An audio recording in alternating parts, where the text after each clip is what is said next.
بسم اللہ الرحمن الرحیم۔ آج انشاءاللہ سورہ بقرہ کا چھٹا رکوع اس کو میں کمپلیٹ کروں گا۔ پچھلے درس میں نے یہاں تک بیان کیا تھا وَإِذْ قُلْتُمْ يَا مُوسَىٰ لَن نُّؤْمِنَ لَكَ حَتَّىٰ نَرَى اللَّهَ جَهْرَةً فَأَخَذَتْكُمُ الصَّاعِقَةُ وَأَنْتُمْ تَنظُرُونَ۔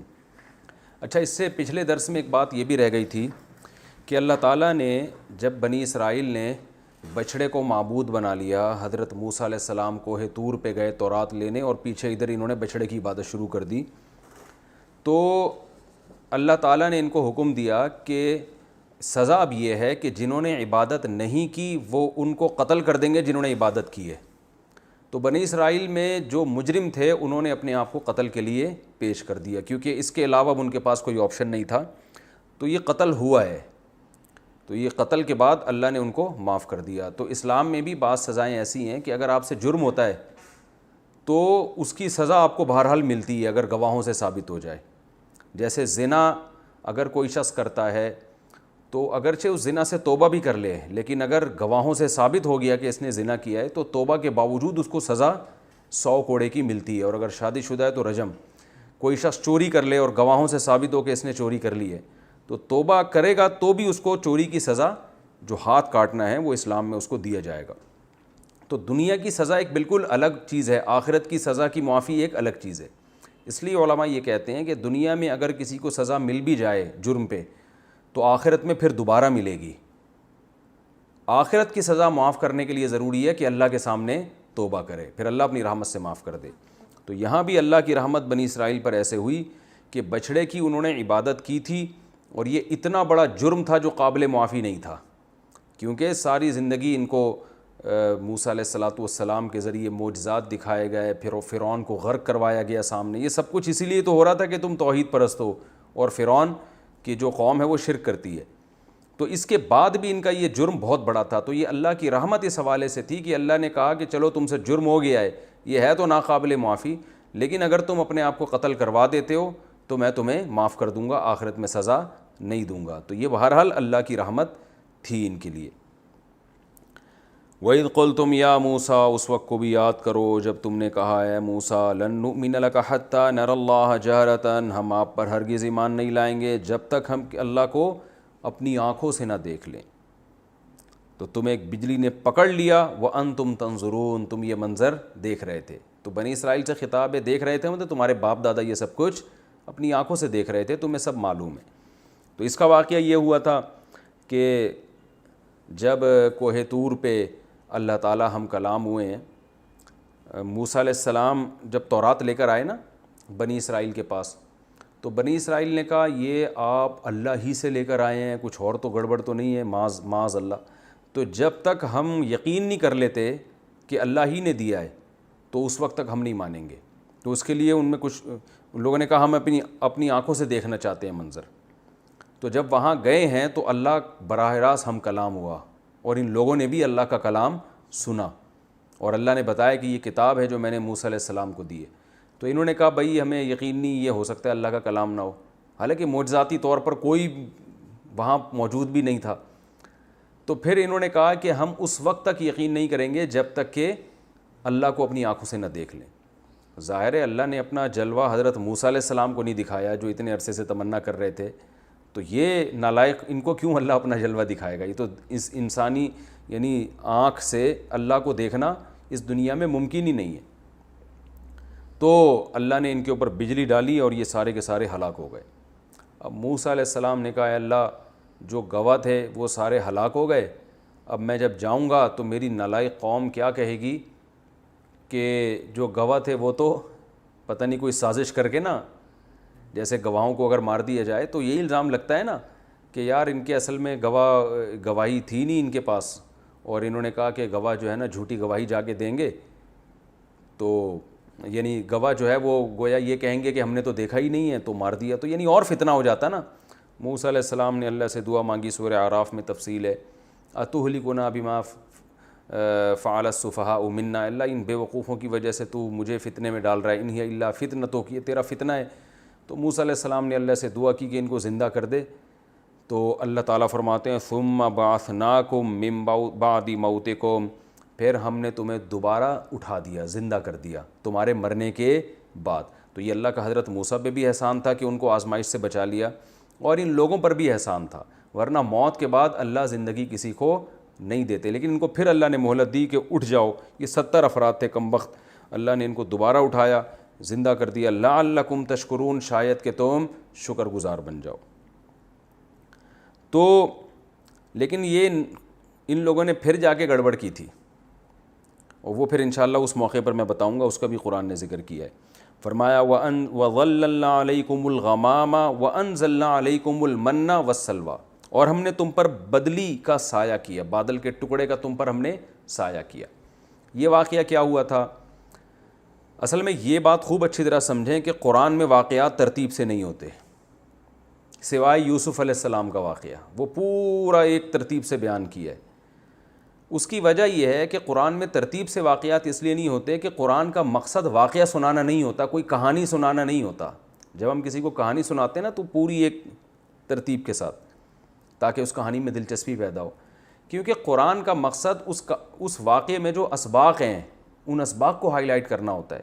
لہذا قرآن جہاں یہ سمجھتا ہے کہ اس وقت یہ واقعہ بیان ہونا چاہیے, واقعے کا یہ حصہ بیان ہونا چاہیے, یہ ٹکڑا, تو قرآن اس کو بیان کر دیتا ہے, حالانکہ وہ بعد میں ہوا ہوتا ہے, اور جو بعد والا حصہ ہے وہ بسا اوقات پہلے بیان کر دیتا ہے. یہ قرآن میں بہت ہوتا ہے.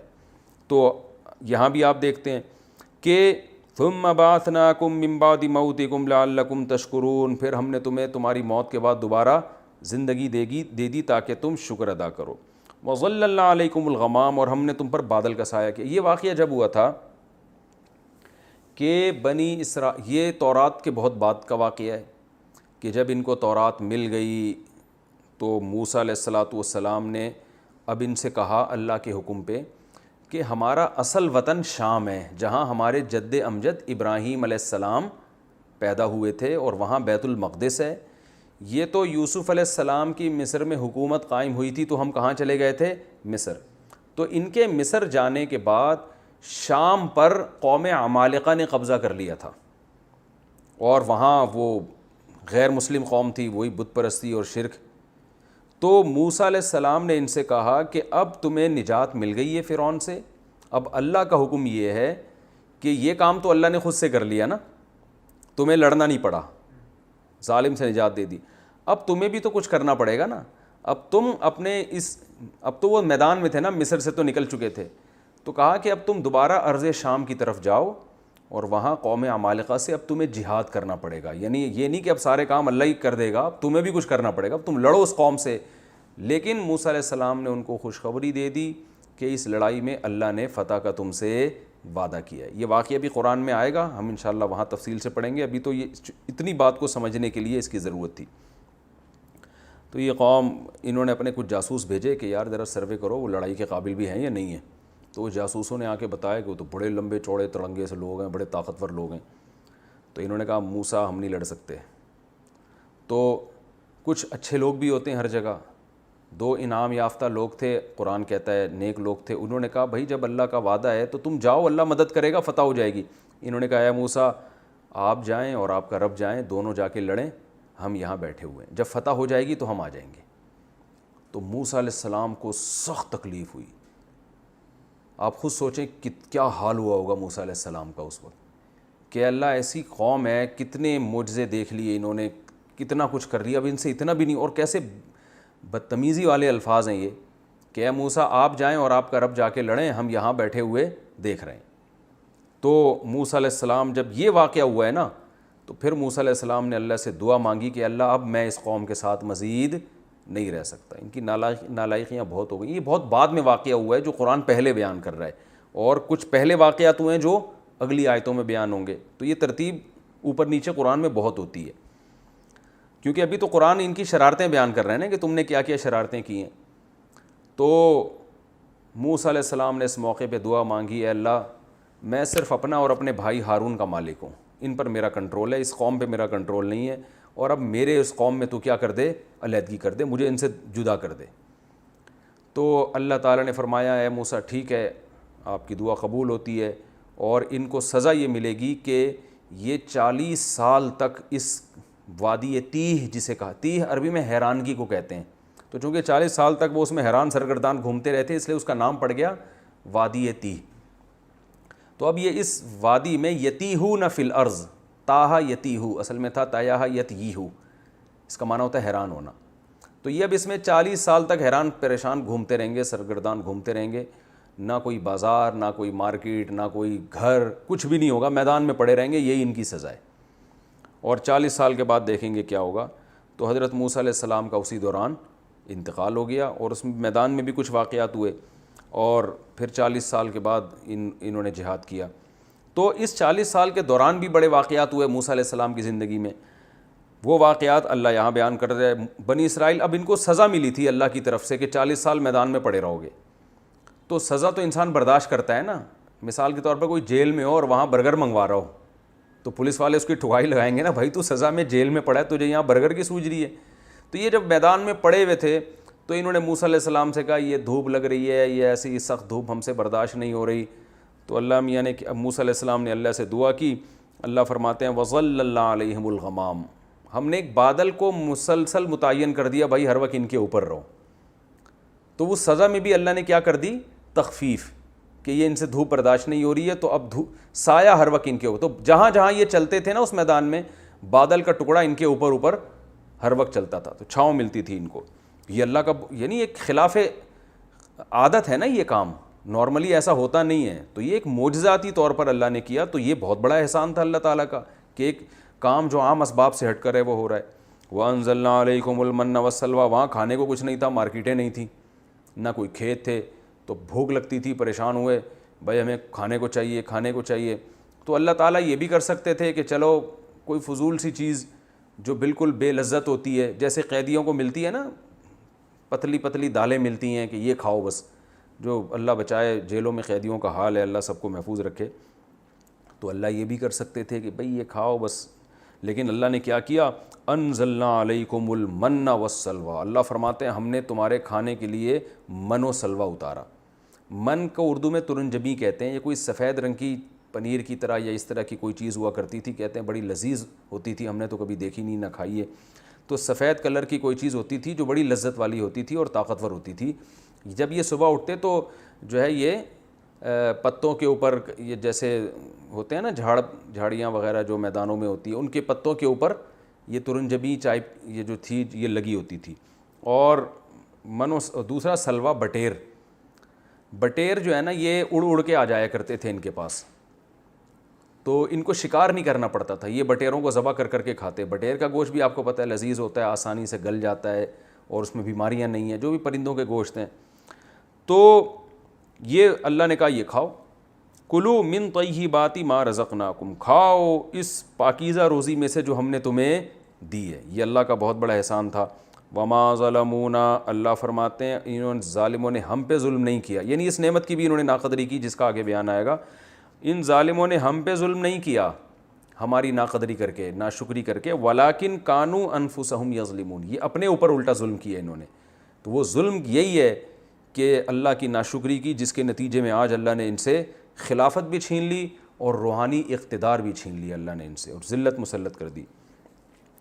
وَإِذْ قُلْنَا ادْخُلُوا هَٰذِهِ الْقَرْيَةَ، اس وقت کو بھی یاد کرو جب ہم نے کہا اس بستی میں داخل ہو۔ اس کا شان نزول یہ یعنی اس کا سیاق و سباق یہ ہے کہ جب وہ میدان میں نا من و سلوہ کھاتے کھاتے تنگ آ گئے، جس کا بیان آگے آئے گا، ڈیٹیل میں آئے گا۔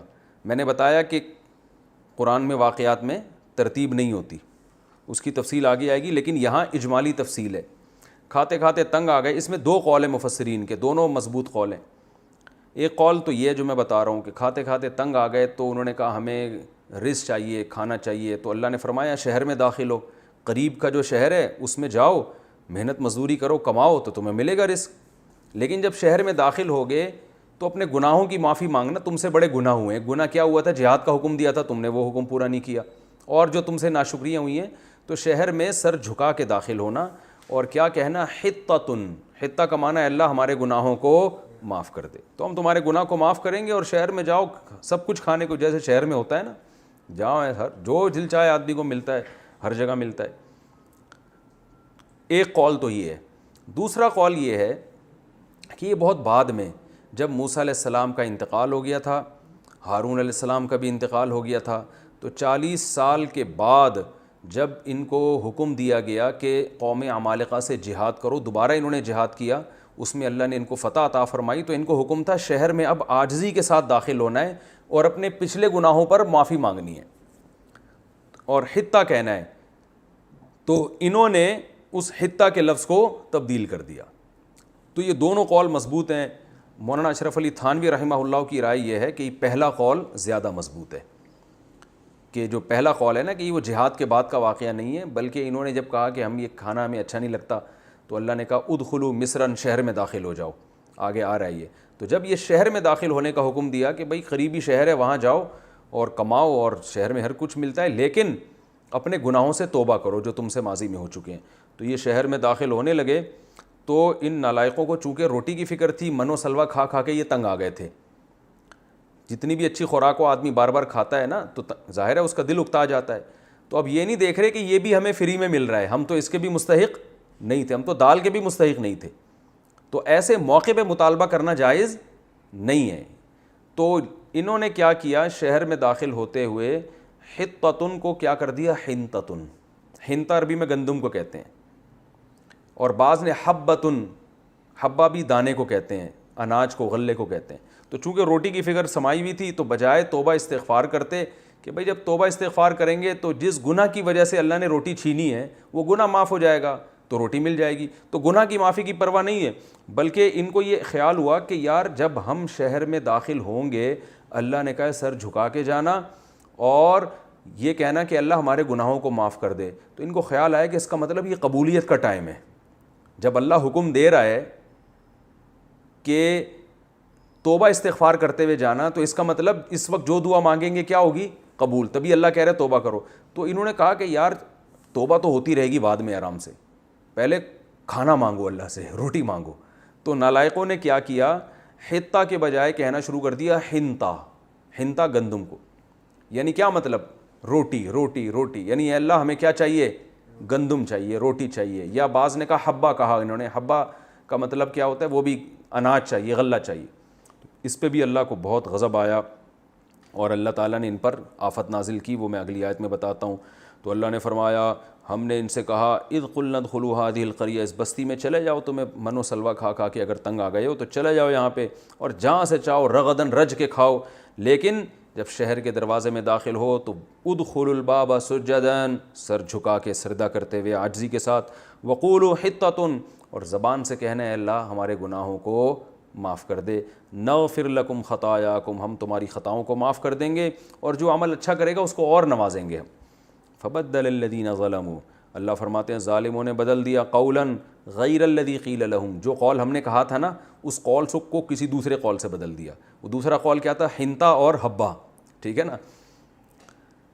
فَأَنزَلْنَا عَلَى الَّذِينَ ظَلَمُوا رِجْزًا مِّنَ السَّمَاءِ، تو ہم نے ان پر آسمان سے ایک آفت نازل کی، بِمَا كَانُوا يَفْسُقُونَ، کہ یہ فسق کیا کرتے تھے، اللہ کی حدود سے تجاوز کرتے تھے. تو وہ آفت کیا تھی، روایات میں ملتا ہے وہ طاعون کی بیماری تھی. ایک وبا آسمانی آئی ہے، طاعون پھیلا ان میں اور بہت سارے لوگ مر گئے اس میں.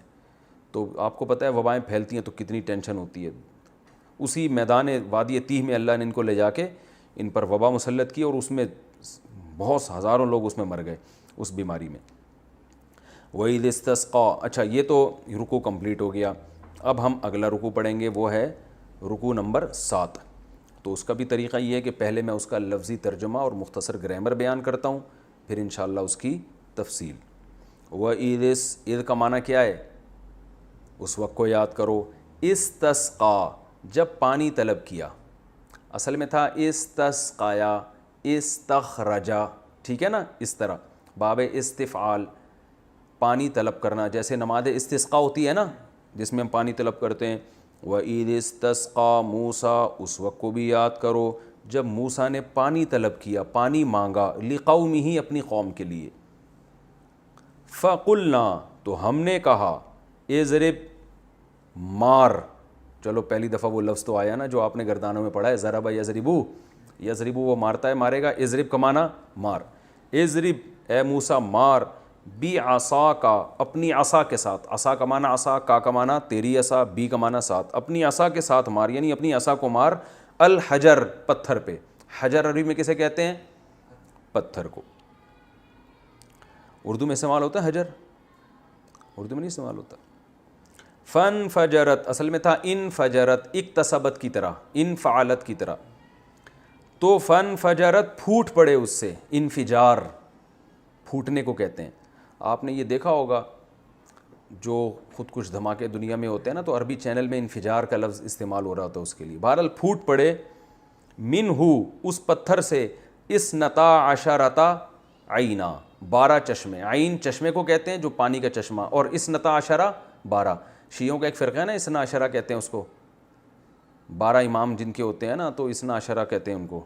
تو اثنتا عشرتا کا مطلب کیا ہے؟ اثنتانی 2 سے نکلا, عشرہ 10 کو کہتے ہیں. 10 اور 2 کتنے ہوتے ہیں؟ 12. تو فن فجرت پھوٹ پڑے اس پتھر سے 12 چشمے. قد علیما, تحقیق, قد کا معنی ہوتا ہے تحقیق, جان لیا, علیما جان لیا, کلو اناسن ہر انسان نے. اناس کا معنی کیا ہوتا ہے؟ انسان. مشربہم اپنے پانی پینے کی جگہ, ہر انسان کو پتا تھا کہ میں نے پانی کہاں سے پینا ہے. تفسیر میں بتاؤں گا, ابھی تو صرف لفظی ترجمہ. مشرب کہتے ہیں پانی پینے کی جگہ, جیسے مسجد سجدے کی جگہ, مشرق سورج نکلنے کی جگہ, مغرب سورج غروب ہونے کی جگہ. تو یہ مفعل اور مفعل کا وزن جو ہے نا, جگہ اور ٹائم کو ڈیفائن کرتا ہے. تو مشرب شرب کی جگہ, پینے کی جگہ. ہر شخص کو پتہ تھا کہ اس نے پہچان لیا اس کے پانی پینے کی جگہ, تاکہ پھڈے بازی نہ ہو ان میں آپس میں. کلو وشربو, کھاؤ اور پیو. یعنی اس وقت ان کو کیا کہا گیا؟ یہ محذوف ہے نا, یعنی قیل لہم, ان سے کہا گیا کلو, کھاؤ بھی, کھانے کے لیے منو سلوا اتار دیا ہم نے, وشربو اور پیو بھی, من رزق اللہ, اللہ کے رزق میں سے, اللہ نے تمہیں رزق دیا ہے. ولا تعثوا, اور مت پھرو, عصا یعصوا کا معنی چلنا پھرنا. ولا تعثوا, اور مت پھرو, فی الارض زمین میں, مفسدین فساد مچاتے ہوئے. مفسد فساد مچانے والے کو کہتے ہیں, جیسے مسلم اسلام لانے والا, ٹھیک ہے نا. وَإِذْ قُلْتُمْ یا موسیٰ, اس وقت کو بھی یاد کرو جب تم نے کہا یا موسیٰ, اے موسیٰ, لن نصبرا, ہم ہرگز صبر نہیں کریں گے. لن کا معنی ہرگز نہیں, نصبرا صبر کرنا آسان ہے نا, یضربو اور نصبرو. لن نصبرا, ہم ہرگز صبر نہیں کریں گے, علی طعام واحد, ایک کھانے پر. منو سلوا منو سلوا منو سلوا, بٹیر, اور یہی آتا جا رہا ہے, یہی کھاتے جا رہے ہیں, یہ نہیں ہو سکتا. It isn't possible for us to take this, ٹھیک ہے نا. ہم اے موسیٰ ایک کھانے پر ہم صبر نہیں کر سکتے. فدعو لنا, فدعو اصل میں تھا ادعو, جیسے نصر ینصرو, اس سے امر آئے گا انصر, تو دعا یدعو, اس کا معنی ہوتا ہے پکارنا. تو ادعو, تو یہ بن گیا ادعو. ادعو, اور الف سائلنٹ ہو گیا شروع میں فا لگانے سے, تو بن گیا فدعو. پس پکار تو, یعنی دعا کر تو, لنا ہمارے لیے, ربک اپنے رب سے. کیا دعا کر؟ یعنی دعا کر جس کا یہ نتیجہ ہو کہ یخرج لنا, کہ وہ اللہ نکال دے, لنا ہمارے لیے. اخرج یخرجو کا معنی نکالنا, کہتے ہیں اخراج ہو گیا مدرسے سے, اسکول سے. یخرج لنا, یکرمو کی طرح, وہ نکالے ہمارے لیے, مما, ان چیزوں میں سے. مما اصل میں تھا من ما, من الگ ہے, ما الگ ہے. من کا معنی سے, ما کا معنی وہ چیز. نکال دیں ان چیزوں میں سے, تم بت الارض, جو زمین اگاتی ہے. امبتا یمبتو امباتن, اس کا معنی ہوتا ہے اگانا, جیسے نباتات ہے نا, اگی ہوئی چیزوں کو کہتے ہیں. مما تنبت الارض, وہ چیزوں میں سے ہمیں چاہیے جو زمین اگاتی ہے.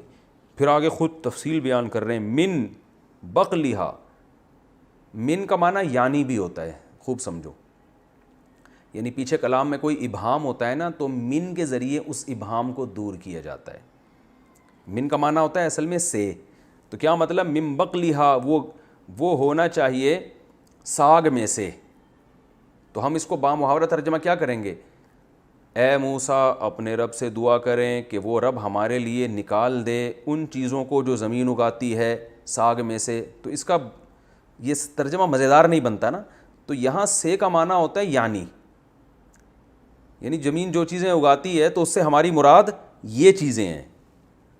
تو زمین تو ظاہر ہے بہت کچھ اگاتی ہے نا, جو کھانے کی نہیں ہوتی ہیں وہ چیزیں بھی زمین جو ہے وہ تو جھاڑیاں بھی اگاتی ہے. تو اب ڈیفائن کر رہے ہیں اس کو کہ اے موسیٰ آپ رب سے دعا کریں کہ وہ نکال دے ہمارے لیے ان چیزوں میں سے جو زمین اگاتی ہے، یعنی من بقلہا، بقل کہتے ہیں ساگ کو، یعنی جو بھی پتے جن کے پکا کے کھائے جاتے ہیں نا اس کو بقل کہتے ہیں، جس کو ترکاری بھی کہتے ہیں اردو میں، یعنی سرسوں کا ساگ ہو گیا، مولی کے پتے ہو گئے اور پالک ہو گیا، اس ٹائپ کی جتنی چیزیں، تو یہ بھی انسان کی خواہش ہے، تو یعنی ساگ میں سے ہو۔ وقصائہا، قصہ کہتے ہیں، قصہ ککڑی کو کہتے ہیں، کھیرا اور ککڑی دونوں کو کہا جاتا ہے۔ وقصائہا، اور زمین کے ککڑیاں، ہا ضمیر زمین کی طرف لوٹ رہی ہے۔ وفومہا، اور ہمیں گیہوں چاہیے، فوم گیہوں کو کہتے ہیں، ٹھیک ہے نا، اور ہمیں اس زمین کا گیہوں چاہیے۔ وعدسہا، عدس مسور کی دال کو کہتے ہیں،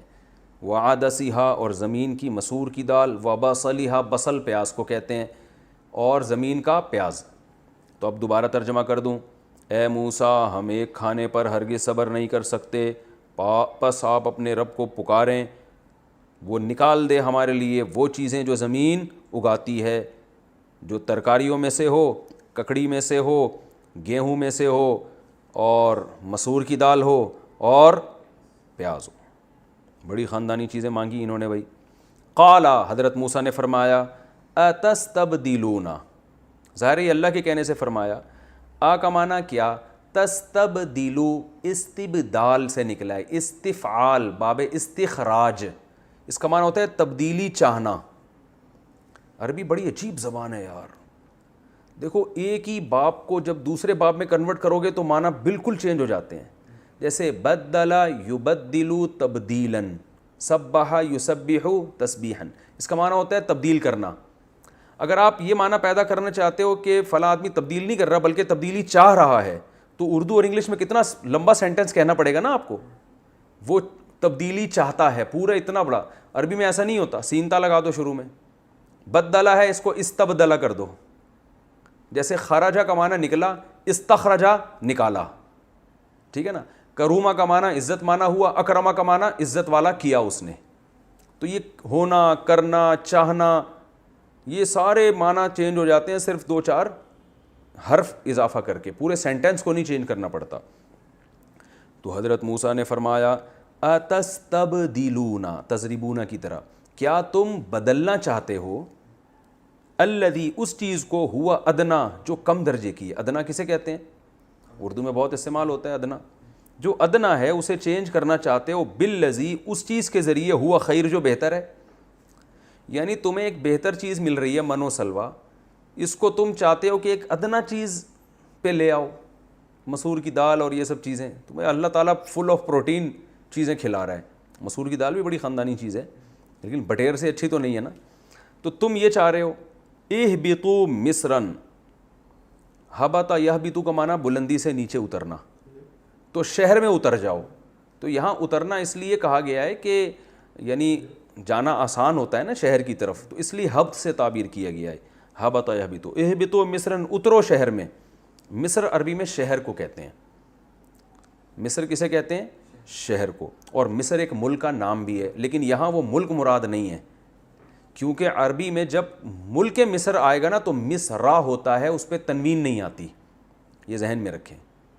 جیسے ادخلوا مصر انشاء اللہ آمنین، سورہ یوسف میں ہے کہ یوسف علیہ السلام نے اپنے والد اور بیٹوں سے کہا کہ مصر میں داخل ہو جاؤ، تو وہاں مصر سے مراد وہ ملک مصر تھا، تو اس پہ مصرا ہے، تنوین نہیں ہے، کیونکہ میں نے آپ کو بتایا تنوین جب آتی ہے نا تو اس کا معنی ہوتا ہے کوئی یا کسی، تو یہاں کیا ہوگا، ادخلوا مصرن، اہبطوا مصرن، کسی شہر میں داخل ہو جاؤ، سمجھ رہے؟ جبکہ مصر کسی شہر نہیں ہے، وہ تو ایک اسپیسیفک ایک مخصوص جگہ ہے، تو اس پہ تنوین نہیں آ سکتی۔ تو اللہ نے فرمایا اہبطوا مصرن، کسی بھی شہر میں چلے جاؤ، یعنی موسیٰ علیہ السلام نے کہا شہر میں جاؤ، فإن لکم، تو بے شک ہوگا تمہارے لیے، ما، وہ چیز، سألتم، جس کا تم سوال کر رہے ہو، ضربتم کی طرح، یعنی جس کا تم مطالبہ کر رہے ہو، کھانے پینے کو ملے گا، جاؤ شہر میں۔ لیکن یہ شہر میں جانے سے ان کو پتہ تھا کہ وہاں جا کے یا تو جہاد کر کے جانا پڑے گا، ایسے کون اپنے شہر میں گھسنے دیتا ہے، تو لڑائی سے یہ جان چھڑاتے تھے، یا یہ کہ محنت کرنی پڑے گی، اور یہ غلامی میں رہ کے وہ انسان کی سوچ ہی چینج ہو چکی ہوتی ہے، اور فری پھوکٹ میں کھانے کو مل رہا ہے اس پہ ان کو مسور کی دال یاد آ رہی ہے. ٹھیک ہے, فَإِن تمہارے لیے جو کچھ تم مانگو گے وہ تمہیں وہاں ملے گا. وَضُرِبَتْ عَلَيْهِمُ الذِّلَّةُ, اللہ فرماتے ہیں مار دی گئی ان کے اوپر ذلت, یعنی اس قسم کے مطالبات اور باتوں کی اور حرکتوں کی وجہ سے. ضریبت کا معنی یعنی ہم لفظی ترجمہ مارنا سے نہیں کریں گے بلکہ مسلط کر دی گئی. ٹھیک ہے نا, مسلط کر دی گئی علیہم ان کے اوپر ذلہ ذلت, والمسکنہ اور رسوائی. ذلت اور مسکنت میں دونوں ایک ہی چیز کے دو نام ہیں, لیکن مسکنت کہتے ہیں وہ والی ذلت جس کو جو دیکھنے سے بھی نظر آ رہی ہو. مسکین سے نکلا ہے نا مسکنت. دیکھیں ایک ہوتا ہے فقیر, ایک ہوتا ہے مسکین. تو فقیر اور مسکین میں کیا فرق ہے؟ حقیقت میں کوئی فرق نہیں ہے. اس کے پاس بھی پیسے نہیں ہوتے, اس کے پاس بھی پیسے نہیں ہوتے. لیکن مسکین وہ فقیر کہ جس کے حلیے سے بھی پتہ چل رہا ہو, یعنی اتنا غریب ہو کہ اس کے چہرے سے غربت ٹپک رہی ہو. تو وہ اس کو جب دونوں اکٹھے استعمال ہو گئے نا فقیر اور مسکین کا لفظ, تو یہ فرق ہوگا. ایک ہی آیت میں اگر دونوں لفظ آ رہے ہیں, انما الصدقات للفقراء والمساکین, قرآن میں آتا ہے فقیروں کے لیے زکوٰۃ اور مساکین کے لیے. تو یہاں چونکہ ایک ہی جملے میں دو لفظ استعمال ہوئے تو دونوں کا الگ الگ معنی ہوگا, لیکن اگر یہ الگ الگ استعمال ہوتے ہیں تو پھر دونوں کا ایک ہی مطلب ہوتا ہے. تو یہاں بھی ذلت اور مسکنت چونکہ ایک ہی جملے میں استعمال ہوئے ہیں تو ان کا مفہوم الگ الگ ہوگا. ذلت جو انسان رسوا ہو جاتا ہے, اور مسکنت وہ رسوائی جو دکھ رہی ہو. تو بعض دفعہ انسان ایسے کام کرتا ہے جس کی وجہ سے وہ پتہ چل جاتا ہے کہ یہ آدمی اچھا آدمی نہیں ہے, یہ کم درجے کا آدمی ہے. تو اللہ فرماتے ہیں ان پر حقیقی ذلت تو ہم نے مسلط کی, لیکن وہ والی ذلت جس سے لوگوں کو دیکھ کے پتہ چل جائے کہ یہ ذلیل لوگ ہیں اور یہ کم درجے کے لوگ ہیں, وہ والی بھی مسلط کی. دیکھو ایک آدمی کا گیٹ اپ ایسا ہوتا ہے جس سے لوگ اس کو عزت دار سمجھتے ہیں, لیکن وہ حرکتیں ایسی شروع کر دیتا ہے کہ جس کو ان حرکتوں کا علم نہیں ہوتا وہ اس کو عزت دار سمجھ رہے ہوتے ہیں, لیکن حقیقت میں وہ ذلیل ہو چکا ہوتا ہے. لیکن بعض دفعہ ایسی حرکتیں کر رہا ہوتا ہے کہ لوگ ان حرکتوں کو دیکھ کے پھر اس کے گیٹ اپ سے متاثر نہیں ہوتے, اور لوگوں کی نظر میں یہ بات طے شدہ ہو جاتی ہے کہ یہ قوم کے اچھے لوگ نہیں ہیں. تو اللہ فرماتے ہیں یہودیوں کو جو ہم نے سزا دی حقیقی ذلت بھی, اور وہ ذلت جو لوگوں میں متعارف ہو جائے وہ والی ذلت بھی ان پہ مسلط کر دی گئی. تبھی آج دیکھو دنیا میں ایک بڑی گالی بن چکی ہے, اور لوگوں کی نظر میں اللہ نے ان کو ذلیل کر دیا. یہی وجہ ہے کہ صرف مسلمان یہودیوں کو برا نہیں سمجھتے, ساری دنیا برا سمجھتی ہے. آپ جرمنی میں جا کے یہودیوں کے بارے میں پوچھیں, کوئی اچھا کانسیپٹ نہیں. ہٹلر جو تھا اس نے, اچھا یہ میں نے تفسیر شروع کر دی, میں پھر تفسیر کے وقت ہی بتاؤں گا, ابھی تو میں صرف لفظی ترجمہ کر رہا ہوں. ہٹلر کی بار مکمل کر لیتا ہوں. ہٹلر نے یہودیوں کو بہت مارا تھا نا, تو کچھ یہودی اس نے زندہ چھوڑ دیے تھے, اور اس کے یہ الفاظ تھے کہ میں نے اس لیے چھوڑے تاکہ لوگوں کو پتہ چلے کہ میں نے ان کو مارا کیوں تھا. یہ جب زندہ رہیں گے نا تو حرکتیں ایسی کریں گے تو لوگوں کو میں یاد آؤں گا. ٹھیک ہے نا. اور کمال کی بات ہے جب یہودیوں کو ہٹلر نے بہت مارا تھا تو خلافت عثمانیہ نے ان کو پناہ دی تھی, یہودیوں کو بچایا تھا, جو بہت سارے یہودیوں کو, یعنی مسلمانوں کا ان پر بہت بڑا احسان بھی ہے یہودیوں پر. اللہ فرماتے ہیں اور ان پر مسلط کر دی گئی. وباؤ, باؤ اصل میں تھا بیاؤ, اس کا معنی ہوتا ہے ضربو کی طرح لوٹنا. تو وباؤ بغضب من اللہ, اور یہ لوٹے اللہ کے غضب کے ساتھ. لوٹے کا مطلب مستحق ہوئے. یہ ذالک, یہ سب کچھ اس لیے ہوا, اللہ گویا اشارہ کر کے بتائیں یہ جو ذلت اور اللہ کا غضب ان پر آیا کیوں, بِأَنَّهُمْ, اس لیے کہ یہ لوگ کانوا یکفرون بآیات اللہ, اللہ کی آیات کا انکار کیا کرتے تھے. یہ بھی تو کھلے انکار ہی ہے نا, عمل سے انکار کر رہے ہیں. وَيَقْتُلُونَ النَّبِيِّينَ, اور قتل کر دیا کرتے تھے پیغمبروں کو بغیر الحق, حق کے بغیر. یہ قید اتفاقی ہے. اب یہ مشکل الفاظ میں استعمال کرتا ہوں, پھر تفسیر میں لوگوں کے کمنٹس آتے ہیں یار مجھ سے بہت گاڑی اردو. آج کسی نے کمنٹ وہ کیے کہ بھائی وہ متشابہات کے لفظ آپ استعمال کر رہے ہو, اتنے گاڑے الفاظ ہیں یہ تو سمجھ میں ہی نہیں آ رہے. تو میں نے بھائی یہ گاڑا لفظ متشابہ کا استعمال کیا تھا تو اس کی ٹرانسلیشن بھی تو کی تھی نا, یعنی اس کو آسان الفاظ میں ڈیفائن بھی تو کیا تھا. یہ تو ایک ٹرم ہے نا متشابہ لفظ, ٹرم کو تو چینج نہیں کیا جا سکتا نا, اصطلاحات کو. تو قید اتفاقی کا مطلب یہ ہوتا ہے کہ یہ کام جب بھی ہوگا ناحق ہی ہوگا. یہ مطلب نہیں ہے کہ انبیاء کے قتل کی دو قسمیں, ایک حق والا اور ایک ناحق. تو ناحق قتل کرتے تھے تو یعنی ناحق ہی ہو سکتا ہے, تو جو کام ناحق ہوتا ہے اس پہ سزا ملتی ہے. اور دوسرا مطلب اس کا یہ ہو سکتا ہے کہ ایسا ناحق جس کو وہ خود بھی ناحق سمجھتے تھے, کیونکہ بعض دفعہ انسان کنفیوز ہوتا ہے، وہ سمجھتا ہے معاذ اللہ یہ جھوٹا نبی ہے، تو وہ اس کو قتل کرتا ہے، اپنے خیال میں حق پر ہوتا ہے وہ، لیکن اللہ فرماتے ہیں یہاں یہ بھی نہیں تھا، بلکہ یہ قتل کیا کرتے تھے ایسا جس میں ان کو خود بھی پتہ ہوتا تھا کہ ہم ناحق قتل کر رہے ہیں، تو اتنے بڑے بڑے جرائم انہوں نے کیے ہیں۔ ذالک، اور یہ جو پیغمبروں کو ناحق قتل کرنا تھا، اب سوال پیدا ہوتا ہے کہ یہ اتنا بڑا جرم انہوں نے کیسے کر لیا؟ تو اللہ فرماتے ہیں بیما، اس لیے کہ عصو اصل میں تھا عصوا، ضربوا کی طرح عصیان سے نکلا ہے، اس کا معنی ہے نافرمانی کرنا۔ ذالک بما عصوا، یہ اس لیے کہ انہوں نے اللہ کی نافرمانی کی، وکانوا یعتدون، یعتدون اصل میں تھا یعتدیون، یکتسبون کی طرح جو پڑھا جاتا ہے یعتدون، اور یہ اعتدا کہتے ہیں حد سے تجاوز کرنا، عدوان سے نکلا ہے نا، اور یہ حدود سے تجاوز کرتے تھے۔ تفسیر میں پھر اس کی میں مطلب بتاؤں گا، میں بے خیالی میں تفسیر بھی اسی ٹائم شروع کر دیتا ہوں۔ ان الذین آمنوا، اچھا یہ رکوع مکمل ہو گیا، اب میں اس کی تفسیر بیان کرتا ہوں۔ یہ بھی وادی تیہ کے واقعات کا تذکرہ ہے۔ جب وادی تیہ میں خوراک بھی ملی، پانی بھی چاہیے ہوتا ہے، تو انہوں نے حضرت موسیٰ سے کہا پانی نہیں ہے، تو دیکھو اللہ تعالیٰ ایسا بھی کر سکتا ہے آسمان سے بارشیں برسا دے اور پھر ان کو حکم دے کہ چلو بھائی اب وہ بناؤ، گڑھے کھودو اور تالاب میں پانی جمع کرو، اور جب تک نہیں ہوتا پیاسے رہو، یا کنویں کھودو۔ یہاں بھی اللہ نے آسانی کی کہ اپنا معجزہ بھی دکھاؤں گا میں تاکہ ان کو اور اللہ کی قدرت پہ یقین آئے، اور پانی کا انتظام بھی ایسا کہ ان کے آپس میں پھڈے بازی نہ ہو۔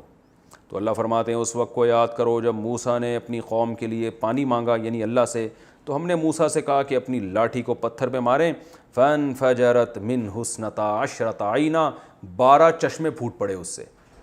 12 اس لیے کہ یعقوب علیہ السلام کے 12 بیٹے تھے، ایک زوجہ سے تو 2 بیٹے تھے یوسف اور بنیامین، اور دوسری زوجہ سے 10، تو 12 بیٹے تھے۔ تو یہ 12 کے 12 جو ہیں، ان سے جو نسل چلی ہے سب الگ الگ قبیلے تھے، تو اللہ تعالیٰ نے 12 چشمے پیدا کیے، کیونکہ یہ قبائلی جنگ ان لوگوں میں ہوتی تھی، ظاہر ہوتی ہوگی، تبھی تو اللہ نے کہا کہ 12 چشمے، تاکہ ہر قبیلے کو پتا ہو کہ اس کا پانی کون سے چشمے سے، تاکہ ان میں آپس میں اختلاف نہ ہو۔ یہ بھی اللہ کی رحمت۔ تو اللہ فرماتے ہیں ہم نے 12 چشمے پیدا کر دی، اور ہر قبیلے کو، ہر انسان کو پتا تھا میں نے پانی کہاں سے پینا ہے، یعنی اس کو پتا تھا تمہارا قبیلہ یہ ہے تو تم نے یہاں سے، تاکہ اس میں بھی کنفیوژن نہ ہو، ورنہ اس میں پھڈے ہو جاتے ہیں ان کے، پورا مہینہ اسی پہ لڑتے رہتے، تو وہاں سے پیے گا تو میں یہاں سے پیوں گا، ٹھیک ہے نا۔ یہ اللہ کا احسان تھا، اور اللہ نے ان سے کہہ دیا تھا کلوا واشربوا من رزق اللہ، اللہ کی روزی میں سے کھاؤ اور زمین میں فساد نہ بچاؤ، یعنی نافرمانی نہ کرو۔ فساد نہ بچاؤ کا یہ مطلب بھی ہے کہ پھڈے بازی مت کرو، کیونکہ ہم نے اب لڑائی کا راستہ تمہارے لیے ختم کر دیا ہے۔ وَإِذْ قُلْتُمْ يَا مُوسَىٰ، اس وقت کو بھی یاد کرو جب تم نے کہا یا موسیٰ ایک کھانے پر ہم اکتفا نہیں کر سکتے۔ یہ چونکہ اب اس کی تفسیر لمبی ہے، تو میں انشاءاللہ، اور وقت بھی ہمارا پورا ہوتے ہوئے ایسا نہ ہو آدھا رہ جائے، تو میں انشاءاللہ اگلے ایپیسوڈ میں اس آیت کی ڈیٹیل بیان کروں گا۔ اللہ تعالی ہم سب کو سمجھنے کی، عمل کرنے کی توفیق عطا فرمائے۔